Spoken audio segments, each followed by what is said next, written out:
안녕하세요 여러분. 저는 판두 크리슈나 위나타입니다. 그리고 저는 세코라 다살 네게리 파시랑인에서 왔습니다. 이 영상을 보게 되어 정말 반갑습니다. 오늘 저는 여러분과 함께 재미있고 유익한 시간을 보내고 싶습니다. 우리는 새로운 것을 배우고 생각을 나누며 즐겁게 배워볼 거예요. 끝까지 시청해 주시면 정말 감사하겠습니다. 그럼 시작해 볼까요?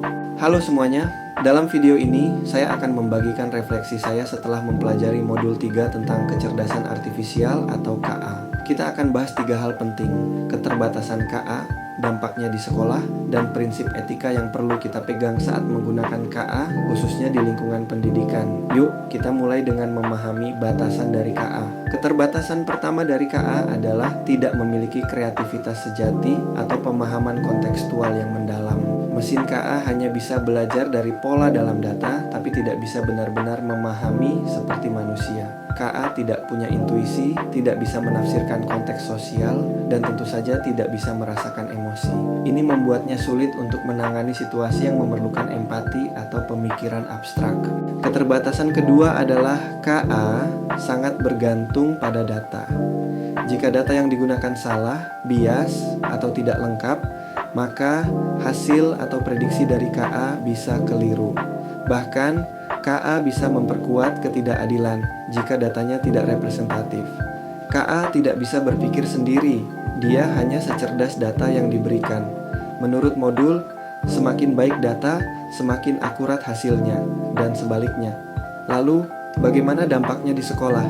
Jika kita menggunakan KA untuk menilai hasil belajar siswa, tapi data atau algoritmanya tidak tepat, maka bisa terjadi ketidakadilan.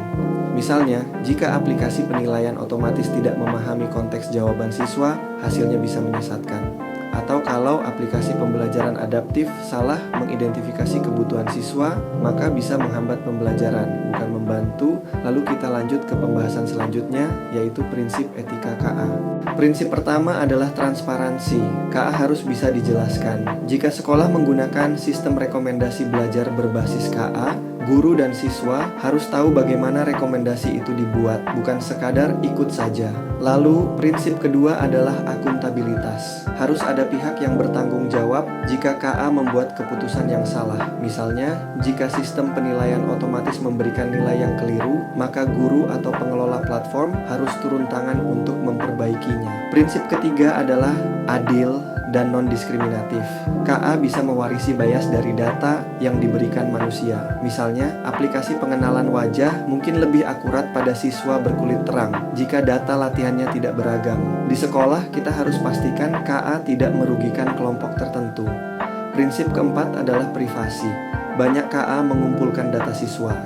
Maka, sekolah wajib memastikan bahwa data tersebut tidak disalahgunakan, misalnya dengan meminta izin orang tua sebelum merekam suara atau menyimpan wajah siswa. Jadi, meskipun KA menawarkan banyak manfaat, kita juga harus sadar akan keterbatasan dan tanggung jawab etis dalam menggunakannya. Sebagai pendidik, kita perlu memastikan bahwa penggunaan KA di sekolah tetap berorientasi pada keadilan, transparansi, dan keselamatan siswa. KA bukan pengganti guru, tapi alat bantu yang sangat kuat kalau digunakan dengan bijak. Terima kasih sudah menonton.